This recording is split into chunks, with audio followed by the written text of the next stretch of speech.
আমাদের মতো সাধারণ ফ্যামিলিগুলোতে প্রত্যেকদিন পোস্তর বড়া খাওয়ার মতো সাধ্য কিংবা সাহস কোনোটাই থাকে না।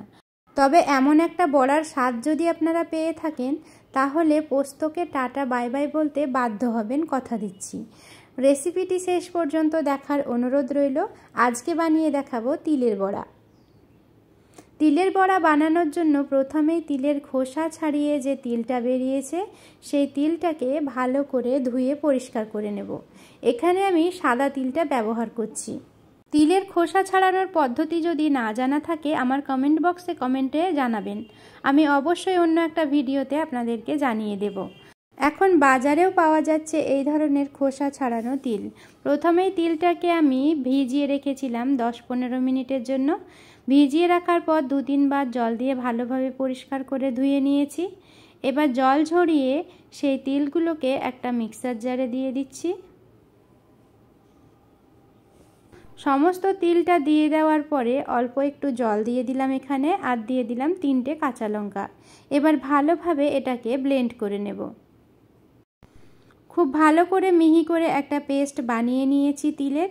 এই তিলের বড়াটা বানানো কিন্তু খুবই সহজ আর খেতে অত্যন্ত সুস্বাদু হয়, যেটা না খেলে আপনারা বুঝতে পারবেন না। অবশ্যই একবার বানাবেন বাড়িতে, তারপর আমাকে কমেন্টের মাধ্যমে জানাবেন আপনাদের কেমন লাগলো।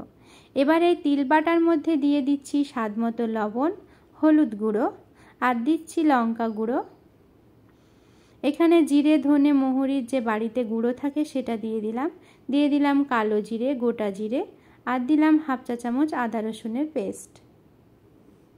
সমস্ত মশলা দিয়ে দেওয়ার পরে ভালোভাবে মিশিয়ে নিচ্ছি।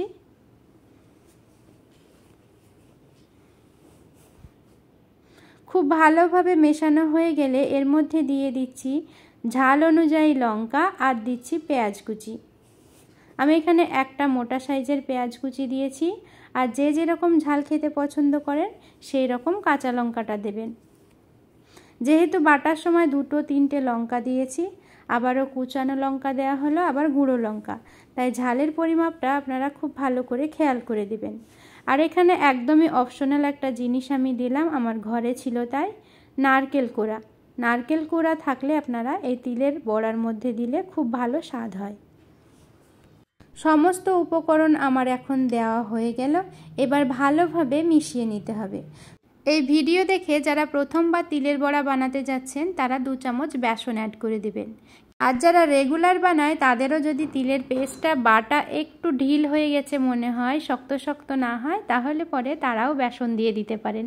এরপর একটা চাটুতে তেল গরম করে তেলটা ঠিকঠাক গরম হয়ে গেলে তাতে একটা একটা করে বড়া দিয়ে দেবেন আপনারা। এখানে ছাকা তেলের কোনো রকম প্রয়োজন নেই। অল্প তেল দিয়েই আপনারা অনেকগুলো বড়া এখানে ভেজে নিতে পারবেন।